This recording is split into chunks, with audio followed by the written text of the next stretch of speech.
مرحبا بنات، كيفكم؟ شو الأخبار؟ إن شاء الله تكونوا مناح.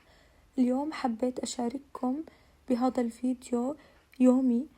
اليوم صحيت حضرت الفطور. طبعا أنا حبيت اليوم أكل ساندويش حلوم، كتير بحب هاي الوصفة وهي أصلا غنية بالبروتين. فحطيت على المقلاي بندورة، طبعا هيك زي شوحتها على النار. وبعديها طبعا انتوا بتقدروا تحطوا اي شي بتحبوه. في ناس بتحب الفلفل بتقدروا تحطوه. اي شي انتوا بتحبوه بتفضلوه بهاي الساندويش تقدروا تحطوه. بس انا اكتفيت اني احط بس بندورة، وحبيت احط جرجير والجبنة. طبعا انا ما بقلي الجبنة باي زيت او شي، بعتمد على نار المقلاي. فبس قليت الحلوم بدون ولا شي.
في آخر فيديو نزلته على القناة رحت على مكان كتير أنا بحبه عنا بعمان.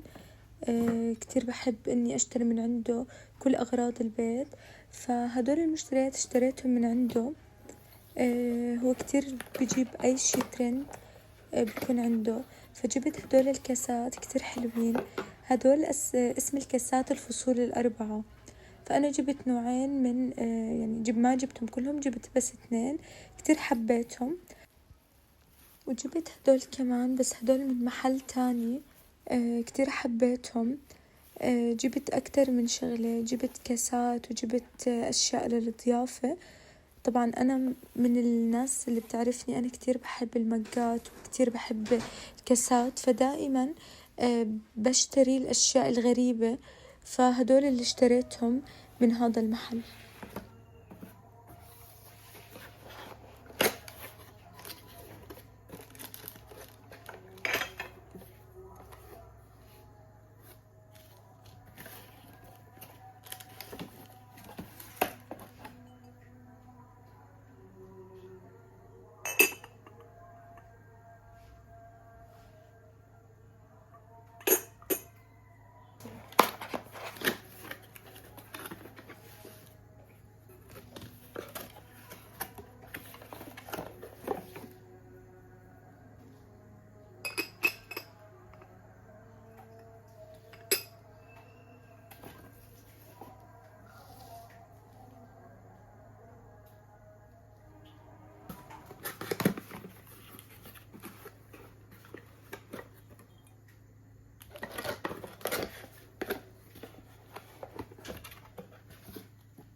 طبعا لازم أجرب الكاسات الجداد، فبحب أعمل دائما نسكافيه. أنا بستخدم حليب خالي اللاكتوز، بس من جديد صرت أستخدم حليب الصويا. طبعا حليب الصويا بكون شوجر فري، كتير ممتاز، خاصة للناس اللي بتكون عندها من الحليب مثلا وجع بالقولون، فهذا ممتاز. وللناس اللي عن جد بدها تخفف أو عندها نظام غذائي خالي من الحليب، فهذا ممتاز لإلها. بس حلو بالنسكافيه اللي أنا بعمله إنه أنا بحط شوية فانيلا على الحليب، فهذا بيعطي نكهة للنسكافيه كتير زاكية، زي كأنك بتشربيها من المقهى، فكتير حبيت هذا الاشي. بعد الراحة حكيت لازم نرجع لشغل البيت، فرحت نظفت التلاجة لأنه بصراحة كنت حابة إني أشتري أغراض ناقصتني، فقلت لازم أشوف إذا عن جد الأشياء اللي موجودة عندي أو لا. فنظفت التلاجة. حلو بالتلاجة إنه لازم يكون فيها منظمات لأنه بتسهل علينا ترتيب التلاجة. فأنا عندي منظم هذا المشروبات كتير بحبه، وهذا كمان المنظم اللي بيخليني أحط أي علب مفتوحة وتضلها بوجهي، والحلو فيه إنه هو بلف، فبيساعدني إني أعرف شو اللي موجود عندي.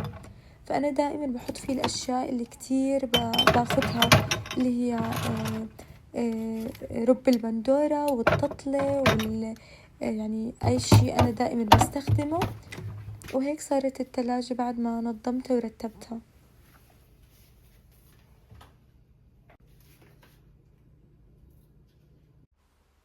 بعد ما خلصت تنظيف وترتيب البيت، حبيت اني اعمل شي حلو هيك يكون سهل وسريع. فاسهل وصفة للحلو هي التيراميسو، انا كتير بحبه. طبعا الوصفة هاي انا عاملتها بقناتي، راح احط لكم رابط الفيديو تحت. بس هاي المرة استخدمت جبنة معينة، هي الماسكربون، كتير زاكية، وهي بصراحة هي المستخدمة لهذا الحلو بالذات. كتير أذكى من الجبنة العادية اللي بنستخدمها بالتشيز كيك. فعن جد جربوها بس بهاي الجبنة رح تطلع خيالية. قبل فترة سألتكم عن محتوى القناة، شو بتحبوا وشو بتفضلوا يكون محتوى القناة، انه يكون بس مختص بالسفر او بالفلوكات اللي مثل هيك او ترتيب البيوت. كلكم جاوبتوني انكم بدكم كل شي اصوره، يعني سفر، فلوكات، ترتيب بيت، حتى انه اصور يعني تقييم اطلالات اي مشاهير او شي، لاني انا بحب هاي النوع كمان من الفيديوهات. فان شاء الله راح اصير انزلكم دايما كل الفيديوهات اللي انتم بتحبوها. حابة اعمل كمان فيديو انه تسألوني اسئلة وانا اجاوب عليها، فاللي عنده اي سؤال وحابب يعرف اي شي عني يا ريت يكتب تحت بالتعليقات، وانا راح اقرأ التعليقات وراح اجاوب على كل اسئلتكم بفيديو جديد. فيا ريت انكم كمان تدعموني بلايك وشير وتشتركوا بالقناة، وأنا راح أشوف كل تعليقاتكم. طبعا أنا كتير بحبكم، وهذا أحلى شي أنا بعمله. لهون بكون خلص هذا الفيديو، بتمنى إنه يعجبكم وبتمنى محتواي يفيدكم، وهلا يلا باي.